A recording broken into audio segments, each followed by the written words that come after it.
Alam mo ba na hindi mo kailangan ng malaking puhunan para magkaroon ka ng online business? Ayan, totoo yan guys, kahit wala kang product, pwede kang kumita online. Yun yung tinatawag natin na affiliate marketing. Paano nga ba siya gumagana yung pag-affiliate marketing? Isipin mo, may isang taong nagbebenta online, tapos ngayon, ikaw bilang affiliate, parang ikaw yung bridge or ikaw yung magko-connect sa customer papunta dun sa product nila, dun sa nagbebenta online. Tapos, gamit yung link na ibibigay sa'yo or ginawa mo mismo doon sa loob ng affiliate program na yon, na kapag may bumili ron sa link na yon and kinlik nila yon, maaari ka or may chance ka talaga magkaroon ng kita gamit yung link na yon. And then, ang maganda pa dun guys, hindi ikaw yung magpapadala ng items, hindi mo na need mag-imbak ng items, tapos hindi mo na rin problema yung mga customer service. Ang trabaho lang natin guys ay gumawa ng paraan para mas makita yung product ng maraming tao. Pwede siya guys sa paggawa ng content, paggawa ng videos, pagla-live selling, then pag-post ng mga products sa iba't ibang platforms.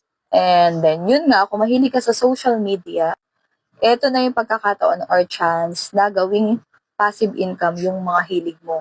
Kahit yung gumawa ka lang ng video na nagre-review ng isang product, then pinapakita mo kung paano siya gamitin, paano siya gawin, kung ano yung mga naging experience mo sa product. And kung mas totoo or relatable yung videos, mas maraming magtitiwala sa yung tao. And yun nga yung chance na mas maraming bumili and magkaroon ka ng income. And ang pinakasusi talaga guys sa pag-affiliate ay consistency. Hindi pwede yung isa or dalawang post lang.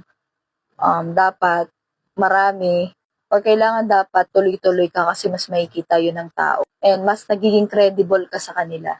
Nagbe-build ka ng credibility. Ganon. And huwag kang matakot kahit maliit lang yung audience mo or yung mga sumusuporta sa. Kasi lahat naman, kahit yung malalaking content creator ngayon, galing din naman yan sa zero or wala talagang nagpa-follow sa kanila.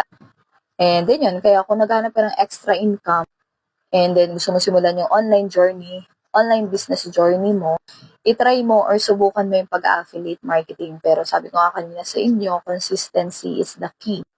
Malay nyo, ito na yung stepping stone para sa malaking online business nyo. And kung gusto nyo pang matuto kung paano siya gawin step by step, panoorin mo yung mga susunod ko pang videos. Dahil guys, tuturo ko pa yung mga secrets or sekreto ko kung paano ako nagsimula and then kung paano mo rin siya magagawa. So, ayun.